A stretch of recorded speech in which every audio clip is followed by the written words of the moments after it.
আসসালামু আলাইকুম। আশা করি সবাই ভালো আছো।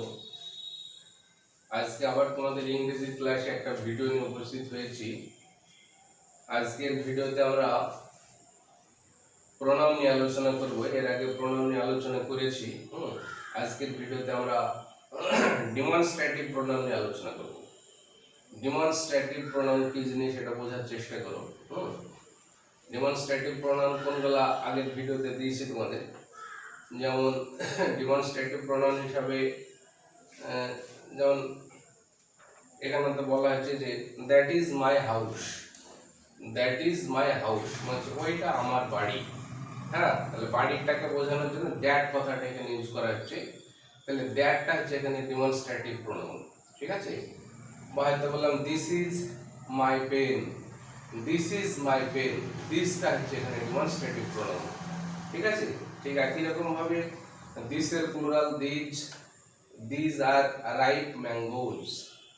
These are ripe mangoes. Those are rotten fruits. তাহলে যে those, these, that এইগুলি হচ্ছে তোমার ডেমনস্ট্রেটিভ প্রোনাউন। ঠিক আছে, তারপরে তোমার ডেমনস্ট্রেটিভ প্রোনাউন আরো আছে তোমার, যেমন demonstrative pronoun one, O N E one. তারপরে ওয়ানের প্লুরাল হচ্ছে ওয়ান্স। তারপরে আছে তোমার such, S U C, such, so, same, এইগুলি ডেমনস্ট্রেটিভ প্রোনাউন হিসেবে কাজ করে। কিরকম, যেমন দেখো এগুলো যদি আমরা বাক্যে উদাহরণ দিয়ে বোঝাই তাহলে বুঝতে আরো সুবিধা হবে। যেমন হয়তো বলা হলো যে my brother has a golden watch. My brother has a golden watch. হ্যাঁ, but I have no one. বলছে আমার ভাইয়ের একটি সোনার ঘড়ি আছে কিন্তু আমার কোনো ঘড়ি নাই। তাহলে my brother has a golden watch. Golden watch সোনার ঘড়ি। তারপরে সেন্টেন্স আছে but I have no one. I have no one. One বলতে এখানে গোল্ডেন ওয়াচ, আমার কোনো সোনার ঘড়ি নাই। তাহলে প্রথমে সোনার ঘড়ির বদলে আমরা ওয়ান কথাটা লিখছি। তাহলে ওয়ানটা হচ্ছে এখানে প্রোনাউন। কি প্রোনাউন? এটা হচ্ছে ডেমনস্ট্রেটিভ প্রোনাউন। ঠিক আছে, ঠিক একই রকম ওয়ানের প্লুরাল ওয়ান্স, এটাকে আমরা ডেমনস্ট্রেটিভ প্রোনাউন হিসেবে ইউজ করতে পারি। কিভাবে? যেমন দেখো, যেমন the boy got a prize last year. এই ছেলেটা গত বছর একটা প্রাইজ পেয়েছিল। But he did not got one this year. কিন্তু সেই বছরে একটাও পাইনি। তাহলে এখানে ওয়ান ব্যবহার করছি। ওয়ান্স আমরা একটা ব্যবহার করে দেখাচ্ছি। দেখো, this bananas are not ripe. এই কলাগুলি পাকা নয়।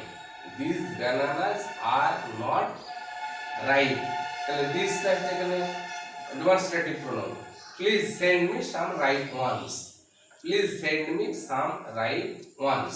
ওয়ান্স প্লুরাল লেখা আছে। তাহলে ওয়ান্সটা হচ্ছে এখানে মানে ওই মানে ব্যানানার বদলে লেখা হচ্ছে। তাহলে ওয়ান্সটা হচ্ছে এখানে ডেমনস্ট্রেটিভ প্রোনাউন।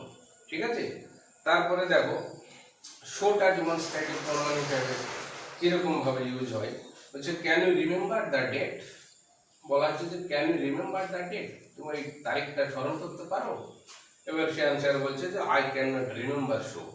আমি তা মনে করতে পারি না। I can not remember show. Show বলতে কি, ওই ডেটটাকে বোঝানো হচ্ছে।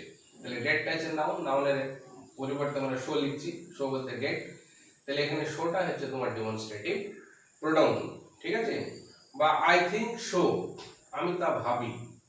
তা ভাবি, তা বলতে কিছু একটা আগে আগে থেকে কিছু একটা মানে ঠিক আছে, তাই বলছে যে আই থিংক শো, আমি তা ভাবি। হ্যাঁ, বা আই সেড শো, আমি তা বলেছিলাম। তাহলে এখানে শোটা হচ্ছে তোমার ডেমনস্ট্রেটিভ প্রোনাউন। ঠিক আছে, তারপরে সাস ডেমনস্ট্রেটিভ প্রোনাউন হিসাবে কাজ করে। সাস ডেমনস্ট্রেটিভ প্রোনাউন হিসাবে কাজ করে। যেমন একটু বললাম যে mister Roy is a scholar. Mister Roy হচ্ছে একজন মানে পণ্ডিত লোক, মানে জ্ঞানী লোক। Mister Roy is a scholar and we respect him as such, এবং আমরা তাকে এইভাবেই মানে রেসপেক্ট করি। তাহলে সাস বলতে এখানে স্কলার। ঠিক আছে, তাহলে স্কলারের পরিবর্তে এখানে সাস ইউজ করা হচ্ছে। তাহলে সাসটা হচ্ছে এখানে ডেমনস্ট্রেটিভ প্রোনাউন। তাহলে এইভাবে আমরা ডেমনস্ট্রেটিভ প্রোনাউন সম্পর্কে মানে ধারণা ক্লিয়ার মানে করতে পারবো আর কি। ভিডিওটা তোমরা প্রথম থেকে মনোযোগ দিয়ে দেখবে, তাহলে ডেমনস্ট্রেটিভ প্রোনাউন সম্পর্কে তোমাদের ধারণা ক্লিয়ার হয়ে যাবে। আরেকটু কথা বলি, এই যে ডেমনস্ট্রেটিভ প্রোনাউনের পরে যখন নাউন বসছে তোমার, হ্যাঁ, তখন সেটা ডেমনস্ট্রেটিভ অ্যাডজেক্টিভ হয়ে যাচ্ছে। ডেমনস্ট্রেটিভ প্রোনাউন এর পরে যেমন এখানে বলা হলো না যে this is your house, that is your pen, এরকম বলছি, কিন্তু যেগুলো this pen is yours, that house is mine, তাহলে দ্যাট হাউস, দিস পেন, এইগুলো হয়ে যাচ্ছে ডেমনস্ট্রেটিভ অ্যাডজেক্টিভ। ঠিক আছে, কোনো নাউনের আগে যখন ডেমনস্ট্রেটিভ প্রোনাউন বসে তখন সেটা হয়ে যায় ডেমনস্ট্রেটিভ অ্যাডজেক্টিভ।